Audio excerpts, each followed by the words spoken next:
Hey guys, this is Mohit Sharma. कैसे हैं सब लोग बेटा?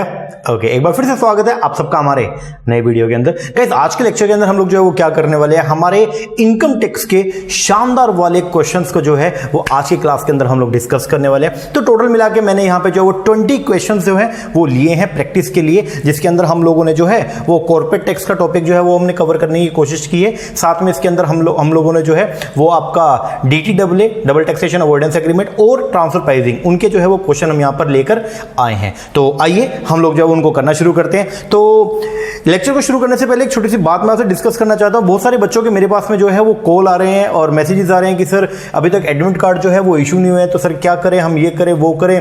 कोई बोल रहा है सर पेपर कैंसिल होगा, कोई बोल रहा है कुछ, कोई बोल रहा है कुछ। देखिए, सबसे पहली बात तो रूमर से आप बचें, ठीक है। कोई भी पर्सन जो है जिसके पास में जो इन्फॉर्मेशन है कि पेपर होगा या पेपर नहीं होगा, ये सब जो है वो ऐसे ही है, ठीक है। चाहे कोई भी हो, आपको कोई भी बोल रहा है कि पेपर नहीं होगा या कोई बोल रहा है पेपर होगा, देखिए जब तक ऑफिशियल नोटिफिकेशन नहीं आएगा, ठीक है ना, तो आप ये बोल सकते हैं कि पेपर होगा, कंफर्मेशन आप नहीं बोल सकते, क्योंकि पहला ग्राउंड अभी तक एडमिट कार्ड नहीं है, ठीक है। दूसरा, पेपर होगा, उसके पीछे का रीजन क्या कि भाई देखो 3 दिन पहले अभी एक पेपर हुआ, उसका 3 दिन पहले एडमिट कार्ड दिया और पेपर ले लिया। तो ये बोलना कि पेपर होगा या पेपर नहीं होगा, ये अभी देखो ये एक कन्फ्लिक्ट का एक इशू है। तो आप इसको एक बार के लिए सेट असाइड करें। आप यही माने कि 16 तारीख से आपके जो है वो एग्जाम है, तो उसके अकॉर्डिंग आप अपना तैयारी करें। अगर किस्मत अच्छी हुई, क्योंकि अभी तक ना मैंने भी सारा ये स्टडी किया, इसमें मैंने देखा कि पेपर क्यों एडमिट कार्ड इशू नहीं हुआ है, तो उसके पीछे के कुछ रीजंस हैं। पहला रीजन ये है कि यूनिवर्सिटीज के अंदर जो है वो अपना बच्चों के फाइनल ईयर का एग्जाम जो है वो स्टार्ट हो गया है। उसके अलावा कुछ और गवर्नमेंट के पेपर्स हैं, ठीक है, उनकी भी डेट जो है और इनकी डेट क्या हो रही है, क्लैश हो रही है, और उनकी जो है वो क्या एडमिट कार्ड इशू हो गए। तो वहां पे थोड़े से कन्फ्लिक्ट है कि पता नहीं ये कैसे लेंगे। क्योंकि देखिए, अगर होता मान लीजिए CBT बेस ना होता, क्योंकि CBT में सबसे बड़ा इशू ये है कि लैब की रिक्वायरमेंट है, ओके। तो वहां पे थोड़ा सा कन्फ्लिक्शन है कि शायद क्या पता थोड़ा लेट ना हो जाए, ठीक है, पोस्टपोन होगा। और अगर पोस्टपोन हुआ भी तो भी आप ये लगाइए कि 23 तारीख तक पोस्टपोन होगा, 24 से आपका पेपर फिर होने ही होने हैं, ठीक है ना। तो अगर किस्मत अच्छी हुई तो शायद हमको जो है वो 7-8 दिन मिल जाए, और अगर नहीं है तो फिर आप तो यही लगा के चलो कि आपकी किस्मत खराब है और 16 तारीख से जो है वो पेपर है। तो इस बात में अपना कृपया करके अपनी एनर्जी को वेस्ट मत कीजिए कि पेपर है या पेपर नहीं है। जब जो होना है वो तो होगा ना। आप तो ये मान के आपने आज से 20 दिन पहले शेड्यूल क्या बनाया था कि 16 को पेपर है, तो आप उसी के अकॉर्डिंग तैयारी कीजिए। क्योंकि अगर लेट हो भी गया तो आप लीनियंट मत होइएगा, आप तैयारी अपना करते रहिए, ठीक है ना। जैसा आपका शेड्यूल बना हुआ है, जैसा आप जिस फॉर्म के अंदर इस टाइम पे हैं आप, उसके अकॉर्डिंग आप काम करते रहें। तो कृपया करके ये जो भी अफवाह उड़ रही है कि पेपर होगा पेपर नहीं होगा, आप इनको विराम लगाएं, इनको आप छोड़ें और आप अपनी तैयारी के ऊपर फोकस करें। ओके, हाँ जी, चलो आओ जल्दी से हम लोग स्टार्ट करते हैं हमारे इंपॉर्टेंट क्वेश्चन इनकम टैक्स के। सबसे पहला क्वेश्चन जो आज का आ रहा है वो है ये, to reduce the tax burden को क्या करने के लिए, रिड्यूस करने के लिए असेसी किया by which of the following the provision of the income tax law is called. तो क्या बोलते हैं, मतलब इनकम टैक्स के प्रोविजन को जब हम क्या करते हैं, यूज करते हैं, क्या करने के लिए, असेसी के टैक्स बर्डन को रिड्यूस करने के लिए। मतलब इनकम टैक्स में जो बातें लिखी गई हैं उनको जब हम यूज करते हैं, क्या करने के लिए, हमारी इनकम टैक्स की लायबिलिटी को रिड्यूस करने के लिए। डेट इज नोन एज, क्या बोलते हैं इसको, टैक्स इवेजन। सर वो टैक्स की चोरी होती है, इसको बोलते हैं टैक्स, बोलो टैक्स प्लानिंग। तो आंसर क्या आएगा, टैक्स प्लानिंग। चलो आगे बढ़ो। दूसरा, एन एक्सरसाइज, एक ऐसा तरीका, एक ऐसी एक्सरसाइज या एक ऐसा स्टेप विच इज अंडरटेकन, जो स्टेप हमने उठाया क्या करने के लिए, मिनिमाइज करने के लिए tax liability through the best use of all available allowances, deduction, exclusion, exemption etcetera to reduce the income tax liability. हालांकि ये क्वेश्चन पहले वाले से बिल्कुल जो है मैच करता है, लेकिन मैंने ये डालने के पीछे थोड़ा मोटिव था आपको समझाने के लिए। बेसिकली अगर मान लीजिए इनकम टैक्स के अंदर आपको जो है वो क्या मिली हुई है, इनकम टैक्स में आपको वेरियस अलाउंसेस जो है आपके एग्जेम्प्ट किए हुए हैं, वेरियस आपको जो है डिडक्शन दी हुई है, वेरियस एक्सक्लूजन दिया हुआ है, वेरियस आपके क्या है एग्जेम्पशंस मिली हुई है। ये सब क्यों दी गई है, इन सबको देने के पीछे का जो प्राइमा फेसी जो मोटिव था वो इनकम टैक्स वालों का ये था कि जो असेसी है उसकी टैक्स लायबिलिटी को क्या किया जा सके, रिड्यूस किया जा सके, या फिर उसकी जो टोटल इनकम है या उसकी जो टैक्सेबल इनकम है उसको रिड्यूस किया जाए, ताकि टैक्सेबल इनकम अगर आपकी क्या होगी, कम होगी, तो नेचुरल बात है आपका जो टैक्स लायबिलिटी है वो भी क्या हो जाएगा, कम हो जाएगा। तो आंसर जो इसका आएगा वो क्या, और क्योंकि ये सब जो है वो कहां दिया हुआ है, सर ये सब जो है वो आपका इनकम टैक्स एक्ट 1961 के प्रोविजंस में दिया हुआ है। तो नेचुरल बात है इसको बोलते हैं हम लोग क्या, टैक्स प्लानिंग। तो टैक्स प्लानिंग बेसिकली जो है वो क्या होता है, बोले टैक्स प्लानिंग के अंदर हम लोग जो है वो क्या करते हैं, with in the four corners of the law, कानून के फोर कॉर्नर्स के अंदर रहते हुए क्या करते हैं, हम वो सब प्रैक्टिसेस करते हैं जिससे हमारी टैक्स लायबिलिटी जो है वो क्या हो जाए, रिड्यूस हो जाए। आओ जी थर्ड क्वेश्चन बोलते हैं टेकिंग फुल एडवांटेज लेना ऑफ द लूप होल। बात आ रही है किसका, लूप होल, मतलब कानून के अंदर कुछ क्या है, कमियां है, कानून की कमी। कानून तोड़ा नहीं है, ना ना ना ना ना, कानून नहीं तोड़ा, कानून की कमी है। कानून की कमी का मैंने क्या उठाया, फायदा उठाया, so as to attack the least incidence, ताकि मेरी टैक्स की जो मेरी लाइबिलिटी है उसको क्या किया जा सके, कम किया जा सके। मेरी टैक्स की लाइबिलिटी को कम करने के लिए जो मैंने क्या किया, कानून में जो लूप होल थे, कानून में जो कमियां थी, उस कमी को मैंने क्या कर लिया, एडवांटेज उठाया। That is known as tax avoidance. क्या बोलते हैं उसको, टैक्स अवॉइडेंस। यहां पे क्वेश्चन आपका बन सकता है पेपर के अंदर जो है, कुछ असर्शंस देगा, कुछ उसके रीजन देगा, तो उसके क्वेश्चन बन सकते हैं, थोड़ा ध्यान फरमाइएगा, ठीक है। आइए अगला बोलते हैं टैक्स प्लानिंग अपॉर्चुनिटी अराइज। जो टैक्स प्लानिंग की जो अपॉर्चुनिटी है वो अराइज होती है कब, due to difference in the among various country.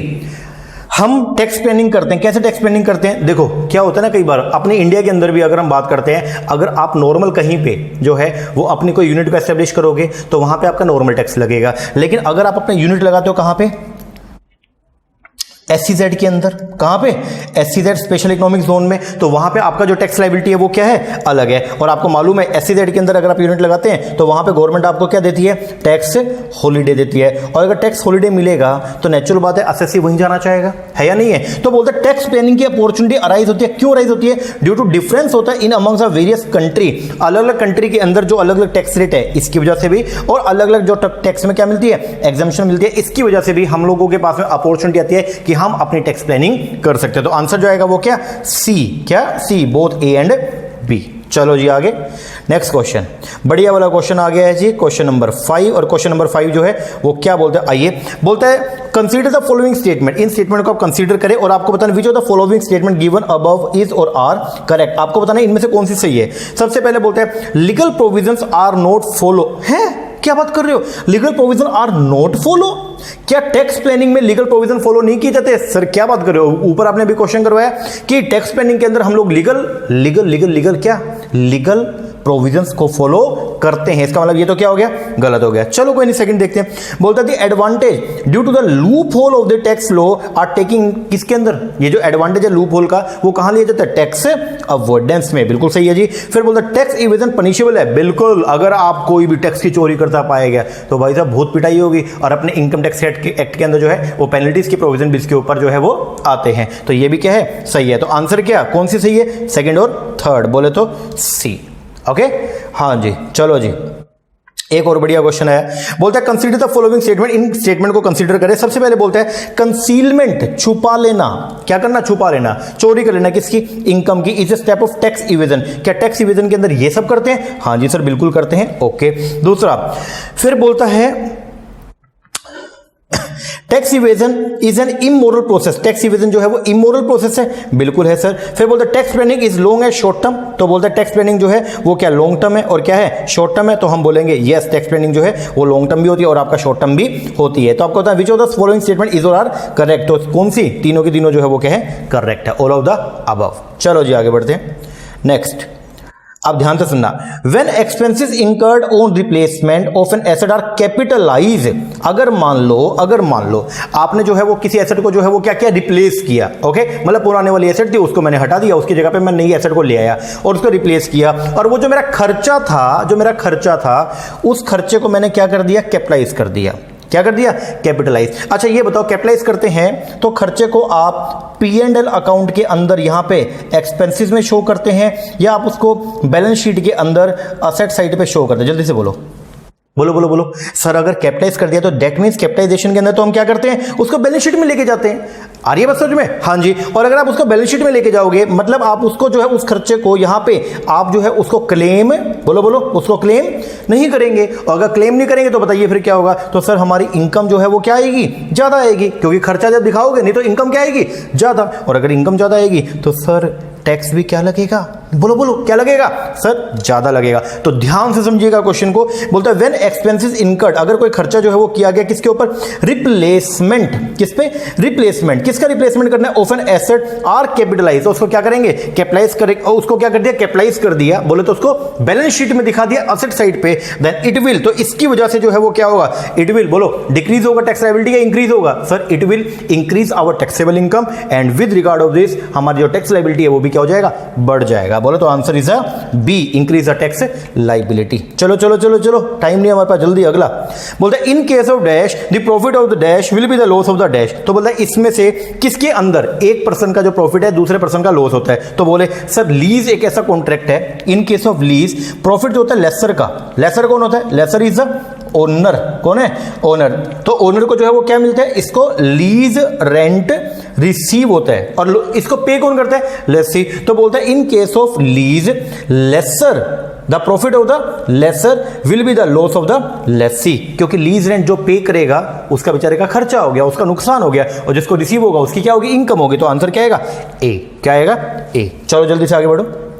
Next बोलता है इन केस ऑफ मेक और बाय, अब ध्यान से भाई ये बहुत खतरनाक वाला क्वेश्चन है। बोलता है इन केस ऑफ मेक और बाय डिसीजन, अगर मान लो मेक और बाय डिसीजन है, ठीक है, मतलब हम सोच रहे हैं कि हम बनाएं या फिर हम खरीद के लेके आए, द प्रोडक्ट इज कंज्यूमेबल, अगर प्रोडक्ट ऐसा है जो कंज्यूमेबल है, क्या है, कंज्यूमेबल है, लाइक आपका रॉ मटेरियल, ठीक है, कंज्यूमेबल वन रॉ मटेरियल, और required to replace a worn out part at the time of repair, या रिपेयर का खर्चा, its cost will be treated as, तो बताइए इनको हम क्या करते हैं। इसका मतलब ये है अगर जब आप डिसीजन लेते हैं कि सामान को बनाना चाहिए या सामान को परचेस करके आए, तो उस टाइम पे अगर आपके द्वारा कोई खर्चा किया जाएगा, जो खर्चा कैसे है, जो कंज्यूमेबल इसके ऊपर कोई खर्चा किया, या मटीरियल पे कोई खर्चा कर दिया, या रिपेयर पे कोई खर्चा कर दिया, तो क्या ऐसे खर्चों को आप कैपिटलाइज करते हैं या उसको P&L अकाउंट में लेके जाते हैं। सर ऐसा खर्चा कैपिटलाइज क्यों करेंगे, कैपिटलाइज तो उस खर्चे को करते हैं जिससे या तो करंट हमारी जो एफिशिएंसी है वो क्या हुई है, इंक्रीज हुई है, और या फिर उसका बेनिफिट मेरे को लंबे समय तक मिलेगा। लेकिन ये जो खर्चा है ये तो मेरा रेवेन्यू नेचर का खर्चा है, और उसको मैं कहां लेके जाऊंगा, P&L अकाउंट में, तो उसको कहां ट्रीट करोगे, रेवेन्यू, क्या, रेवेन्यू। तो ये सारा खर्चा जो होता है वो कौन सा होता है, आपका रेवेन्यू एक्सपेंस है। चलो जी आगे बढ़ो जल्दी से।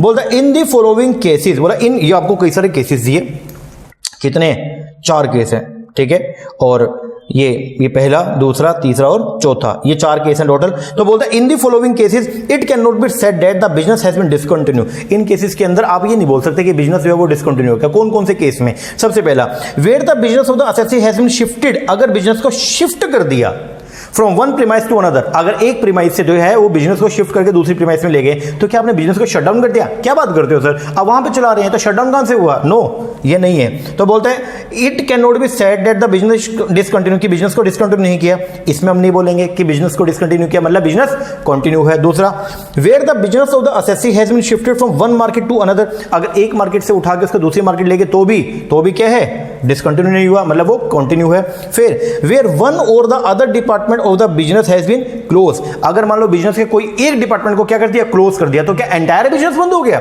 शटडाउन हो गया, नहीं सर ये भी नहीं है। और last where the business of an industrial undertaking carry on in India is discontinue, जब बिजनेस जो अपने इंडिया के अंदर हम कैरी ऑन करते हैं वो क्या कर दिया हमने, डिसकंटिन्यू कर दिया प्रीवियस ईयर में, okay, due to extensive damage, क्योंकि हमको बहुत ज्यादा नुकसान हो गया, and such business is reestablish, और उसको दोबारा से हमने रीएस्टेब्लिश किया विद इन द 3 ईयर, और 3 साल के अंदर उसको दोबारा से क्या कर लिया, रीएस्टेब्लिश कर लिया। तो क्या आपने डिसकंटिन्यू कर दिया, क्या परमानेंटली बंद कर दिया, नहीं सर ऐसा बिल्कुल भी नहीं है। तो चारों के चारों केसेस के अंदर जो है हम ये बोलेंगे हमारा बिजनेस कंटिन्यू है, कंटिन्यूइंग है, मतलब वो हमारा डिसकंटिन्यू नहीं हुआ। तो आंसर जो आएगा वो क्या, ऑल ऑफ द अबव। चलो जी आगे जल्दी से, वक्त नहीं है, पेपर आ गया, वक्त नहीं है। चलो जी 11th क्वेश्चन बोलते हैं रेसिडेंस रूल, एक होता है रेसिडेंस रूल, जब आप DTAA पढ़ते हैं, डबल टैक्सेशन अवॉइडेंस एग्रीमेंट, तो आपको मैंने वहां पे बताया था 2 तरह का रूल होता है, एक होता है आपका कौन सा, रेसिडेंस रूल, ठीक है, और एक होता है कौन सा, सोर्स रूल। रेसिडेंस रूल तो ये बोलता है कि इनकम टैक्स जो है वो आपको कहां पे करना पड़ेगा, जहां के आप रेसिडेंट है, और सोर्स रूल क्या बोलता है, इनकम टैक्स आपको कहां पे करना पड़ेगा, जहां पे आपने इनकम को क्या किया, अर्न किया। रेसिडेंस रूल क्या बोलता है, इनकम पे टैक्स कहां पे करना पड़ेगा, जहां के आप क्या है, रेसिडेंट हैं, क्या है, रेसिडेंट है। और सोर्स रूल क्या बोलता है, टैक्स आपको कहां पे करना पड़ेगा, जहां पे आपने इनकम को क्या किया है, अर्न किया है। तो क्वेश्चन पढ़ो जल्दी से। बोलता है रेसिडेंस रूल जो है it provided income is to be taxed, income के ऊपर टैक्स लगेगा इन द कंट्री, उस कंट्री में, कौन सी कंट्री में, where the recipient of income is a resident, जहां पे रिसिपिएंट जो है वो रेजिडेंट है, बिल्कुल सही बात है। वेयर इट ओरिजिनेट, नहीं सर, यहां पे टैक्स लगता है जब कौन सा होता है, सोर्स रूल, कौन सा, source rule. Income rule, resident rule के अंदर जो टैक्स जो है वो आपको वहां पे करना होता है जहां के आप क्या होते हैं, रेसिडेंट होते हैं। तो आंसर क्या आएगा, ए।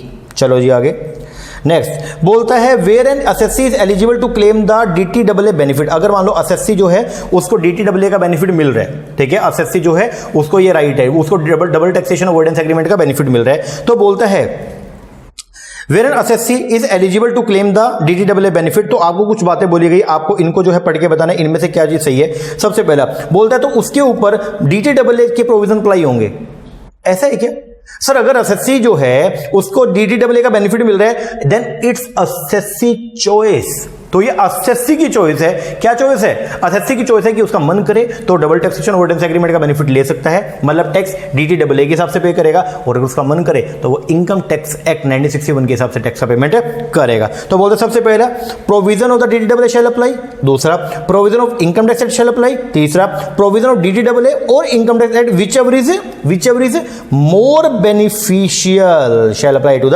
असेसी। तो अगर एक असेसी जो है उसने अगर मान लो फॉरेन से कोई भी इनकम कमाया, ओके, और कमाने के बाद में उसको टैक्स का पेमेंट करना है, लेकिन अगर जहां जिस नेशन से इनकम कमाया था उस नेशन के साथ हमारा जो है वो क्या है, डबल टैक्सेशन अवॉइडेंस एग्रीमेंट है, तो उस केस के अंदर जो है वो क्या करना पड़ेगा, तो डीटीडब्ल्यू वाला टैक्स रेट या फिर नॉर्मल इनकम टैक्स वाला टैक्स रेट, जो दोनों के अंदर मेरे लिए बेनिफिशियल होगा वो टैक्स वो रेट के हिसाब से मुझे टैक्स का पेमेंट करना पड़ेगा। तो आंसर क्या आएगा, सी। आगे बढ़ो, फिर नेक्स्ट क्वेश्चन बोलते हैं सेंट्रल गवर्नमेंट में enter into an agreement. Central government जो है वो एंटर कर सकती है किसी एग्रीमेंट में with the government of any country outside India under section 90 for granting relief in respect of. तो हमारी जो सेंट्रल गवर्नमेंट है वो कर, देखो हमने पढ़ा था सेक्शन 90 और सेक्शन 90A, आपको अगर याद हो मैंने दोनों सेक्शन पढ़ा है आपको। सेक्शन 90 में तो सेंट्रल गवर्नमेंट, हमारे देश की सेंट्रल गवर्नमेंट दूसरे देश की सेंट्रल गवर्नमेंट के साथ में अगर कोई क्या करती है, एग्रीमेंट करती है टैक्स डीटीडब्ल्यू वाला, तो वो सेक्शन 90 में ट्रीट होगा। और अगर हमारे देश की कोई भी स्पेसिफाइड एंटरप्राइज लाइक आरबीआई हमारा सेंट्रल बैंक, वो दूसरे देश के सेंट्रल बैंक के साथ में अगर कोई भी क्या करता है, एग्रीमेंट करता है डीटीडब्ल्यू वाला, वो कवर होता है सेक्शन 90A के अंदर। ओके, हाँ जी, तो ये 13 क्या बोलता है सेंट्रल गवर्नमेंट जो है वो में जा सकती है कहां पे, एग्रीमेंट के अंदर विद द किसके साथ, government of any other country outside India under section 90 for granting relief in respect of. किस लिए, जो हम डबल टैक्सेशन अवॉइडेंस एग्रीमेंट करते हैं तो किस लिए करते हैं, सबसे पहला उस इनकम के लिए where income tax has been paid both in India और in country of the residence of the tax payer. ऐसा है क्या, हाँ जी सर बिल्कुल सही बात है। Where the income on which income tax is chargeable under the income tax act and under the corresponding law in force in that country, बिल्कुल सही बात है सर। तो आंसर क्या आएगा, both A and B. Double taxation avoidance agreement लगता ही तभी है, हम दूसरे नेशन के साथ में एंटर एग्रीमेंट में तभी जाते हैं जब इनकम टैक्स जो है वो दोनों जगह पे लग रहा होता है। अगर एक ही जगह पे टैक्स लगेगा तो फिर एग्रीमेंट करने की जरूरत क्या है। हम एग्रीमेंट तो तभी करते हैं ना कि असेसी को बेनिफिट मिले, असेसी बेचारे को जो है वो एक ही इनकम के ऊपर 2 बार टैक्स ना पे करना पड़े। तो आंसर क्या आएगा इसका, सी। चलो जी आगे, नेक्स्ट बाइलेटरल। हाँ बाइलेटरल, 2 तरह से रिलीफ मिलती है डबल टैक्सेशन अवॉइडेंस एग्रीमेंट में। एक होता है यूनिलेटरल, एक तरफा प्यार, जिसके अंदर क्या होगा, हमारे देश की गवर्नमेंट बस जो है आपको रिलीफ देगी, और एक होता है बाइलेटरल, बोलते हैं दोनों तरफा प्यार, बोलते तो जहां पे क्या होता है, डबल टैक्सेशन अवॉइडेंस एग्रीमेंट होता है। तो बोलते हैं बाइलेटरल रिलीफ का मतलब क्या होता है, बोलता है bilateral relief means, bilateral relief का मतलब ये है it is a relief in which, ये एक ऐसी रिलीफ है जिसके अंदर इन विच, आगे in which home country of the tax payer provide tax relief, okay, where no mutual agreement has been entered into by the two country for providing the relief from the double taxation। है bilateral के अंदर ऐसा होता है, मतलब कोई agreement नहीं होता। क्या बात कर रहे हो सर, बाइलेटरल लीव तो तभी मिलती है जब हमारे देश की गवर्नमेंट का या स्पेसिफाइड एंटरप्राइज का दूसरे देश की गवर्नमेंट या स्पेसिफाइड एंटरप्राइज के साथ में कोई एग्रीमेंट है। अगर एग्रीमेंट ही नहीं है तो सर वो बाइलेटरल नहीं है। दैट इज ये बात किसकी कर रहे हैं, यूनिलेटरल। किसकी बात कर रहे हैं, यूनिलेटरल रिलीफ का। किसकी बात कर रहे हैं, यूनिलेटरल रिलीफ। तो ये तो गलत है। दूसरा पढ़ते हैं, बोलते हैं government of the two country, हाँ बात कर रहे हैं किसका, इसी का ही, government of the two country enter into an agreement to provide the relief against the double taxation on mutually agreed basis. बिल्कुल सही बात। तो आंसर क्या आएगा, बी। चलो जी आगे, नेक्स्ट क्वेश्चन बोलता है as per the OECD model OECD model जो है ये क्या है आपका बेसिकली ऑर्गेनाइजेशन है, ठीक है, जो इकोनॉमिक कोऑपरेशन डेवलपमेंट का काम करती है, ठीक है। तो ये बेसिकली क्या करती है कि अलग अलग जो नेशन है, एक इंटरनेशनल ऑर्गेनाइजेशन है, ठीक है, तो ये क्या करती है बेसिकली अलग अलग जो नेशन है तो उनको आपस में टाई अप करवाती है और जो इकोनॉमिक एक्टिविटी है उनको प्रमोट करने का काम करती है। तो बोलते हैं as per the OECD model convention the term PE permanent establishment, ये परमानेंट एस्टेब्लिशमेंट वाला मैंने आपको पढ़ाया था कहां पे, डबल टैक्सेशन अवॉइडेंस एग्रीमेंट में। तो बोलता है PE would not include, PE देखो हम ऐसे बोलते हैं ना, अगर आपका डबल टैक्सेशन अवॉइडेंस एग्रीमेंट है तो आपको टैक्स किस नेशन में देना पड़ेगा, तो टैक्स आपको उस नेशन में देना पड़ता है जहां पे आपका पीई है, परमानेंट एस्टेब्लिशमेंट है। अब क्वेश्चन याद है परमानेंट एस्टेब्लिशमेंट में क्या चीज नहीं आएगी, सबसे पहला ब्रांच आएगी क्या, सर ब्रांच तो आती है, क्या बात कर रहे हो, अच्छा any office for carry out the routine administrative work, बिल्कुल आते हैं सर, जहां से रूटीन काम करते हैं वो तो आते हैं। Factory for manufacturing of goods, sir बिल्कुल आती है सर, फैक्ट्री भी आती है। And a warehouse for a store, है वेयर हाउस जहां पे गुड्स को स्टोर किया, क्या वो पी का पार्ट है, बिल्कुल भी नहीं, तो इसको पी के कैटेगरी के अंदर इंक्लूड नहीं करते हैं। तो आंसर क्या आएगा, डी, आंसर क्या डी, क्योंकि क्या पूछा as per the OECD model convention the term PE would not, किसकी बात हो रही है, नोट की बात है, तो नोट के अंदर ये सब आएगा। ओके हाँ जी सर, चलो आगे बढ़ते हैं। नेक्स्ट क्वेश्चन बोलते टिप्पी, अच्छा टिप्पी पहले टिप्पी की बात कर लो जल्दी से। ट्रांसफर प्राइसिंग बेसिकली क्या होता है, जब दो एक ही ग्रुप की दो अलग अलग कंपनीज, और एक कंपनी का इंडिया और एक है कहां, इंडिया के बाहर है मान लो, और उनके बीच में अगर कोई भी क्या हुई है, ट्रांजैक्शन हुई है, तो उस ट्रांजैक्शन जो है वो किस प्राइस पे होगी, आर्म लेंथ प्राइस पे होगी। और अगर वो आर्म लेंथ प्राइस के ऊपर नहीं हुई है बोले तो, अगर वो जो है वो नॉर्मल रेट के ऊपर ना होकर कम रेट पर हुई है, तो वहां पे आपके प्रोविजन लगते हैं किसके, ट्रांसफर प्राइसिंग के। अब ध्यान से पढ़ो, बोलते हैं TP is arriving at the price, transfer pricing is arrive होना ऐसे प्राइस पे for goods and service which are transacted between, जो किसके बीच में हुई है, जो टीपी के प्रोविजन लगते कब है, जब हम किसी अननोन के साथ में ट्रांजैक्शन करते हैं या हमारे नोन के साथ में करते हैं, सर हमारे नोन के साथ में, और नोन का मतलब क्या, जो हमारी ग्रुप कंपनी होती है। तो बोला टीपी के प्रोविजन लगेंगे जब कोई भी ट्रांजैक्शन हुई है बिटवीन किसमें, controlled legal entity with in an enterprise, एक ही एंटरप्राइज की दो अलग अलग लीगल एंटिटीज के बीच में, वो ए। अच्छा बी में इंडिपेंडेंट नहीं होता सर, वो क्या होनी चाहिए, एक दूसरे पे डिपेंड होनी चाहिए, independent legal entity within enterprise और both A and B, neither A और नोर बी, नहीं, आंसर जो आएगा वो क्या, ए, जो कंट्रोल्ड लीगल एंटिटीज होती हैं। चलो जी आगे नेक्स्ट क्वेश्चन बोलता है monetary amount use to record, वो मॉनिटरी अमाउंट जिसको इस्तेमाल किया जाता है क्या करने के लिए, रिकॉर्ड करने के लिए, इंटर कंपनी ट्रांजैक्शन को रिकॉर्ड करने के लिए, जिसको हम जिस अमाउंट को हम यूज करते हैं उसको बोलते हैं हम लोग क्या, टिप्पी, ट्रांसफर प्राइस। चलो जी आगे बढ़ते हैं।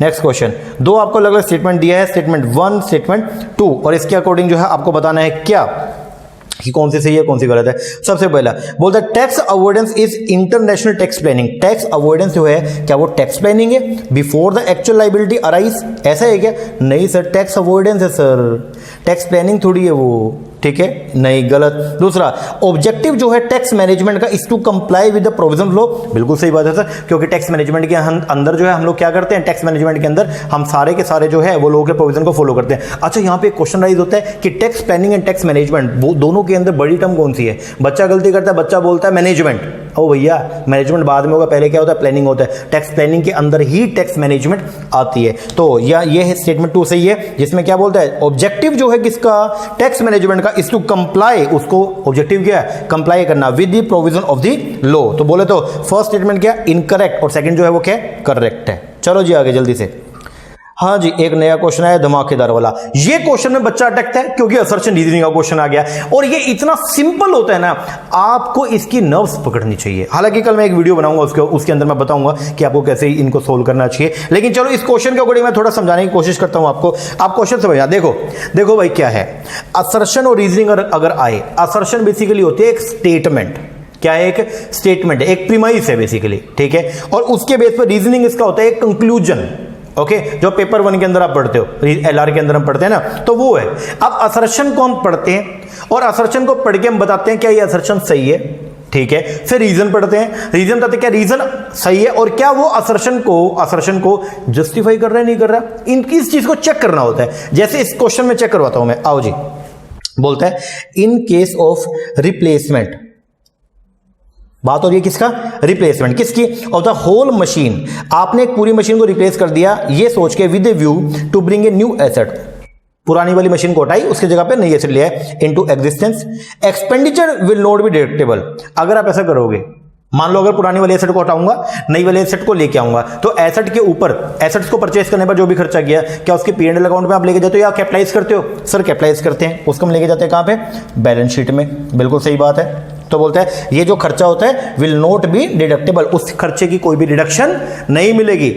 क्वेश्चन को समझे एक बार। असर्शन क्या बोलती है? बोलता है रिप्लेसमेंट के केस के अंदर अगर आप किसी भी एसेट को, किसी भी मशीनरी को आपने क्या किया? रिप्लेस किया, रिप्लेस करके नई मशीन लेके आए, तो उस नई मशीन का खर्चा जो आपने किया, उस मशीन के खर्चे की आपको P&L अकाउंट में कोई डिडक्शन नहीं मिलेगी। बिल्कुल ओके, असर्शन ओके। रीजन पढ़ो। रीजन क्या बोलता है? एक्सपेंडिचर, वो सब खर्चा to bring new asset is of capital nature. नई एसेट को खरीदने पर जो खर्चा होता है क्या वो कैपिटल नेचर का है? बिल्कुल कैपिटल नेचर का है। अब एक बात बताओ, ऊपर वाली और नीचे वाली में क्या कोई रिलेशन नजर आ रहा है क्या? ऊपर क्या बोल रहे हैं कि अगर कोई खर्चा किसी नई मशीन को लेके आए हैं, उसके ऊपर अगर कोई खर्चा किया तो उस खर्चे की जो है वो एक्सपेंडिचर वो डिडक्टेबल नेचर का नहीं है। इसका मतलब उसकी P&L अकाउंट के अंदर अपने को जो है वो डिडक्शन नहीं मिलती।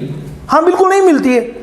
ऐसा होता है, बिल्कुल होता है कि नई मशीन को जब हम परचेज करते हैं तो उसकी कोई डिडक्शन अपने को नहीं मिलती है। अब आगे बोलते हैं क्या? एक्सपेंडिचर, वो खर्चा to bring a new asset is of the capital nature. क्योंकि अब नई एसेट के ऊपर अगर हम कोई खर्चा करते हैं तो वो कौन सा है? वो कैपिटल नेचर का होता है। सही है या नहीं है? सर असर्शन भी सही है, रीजन भी सही है। अब रीजन को ऊपर से रिलेट करो।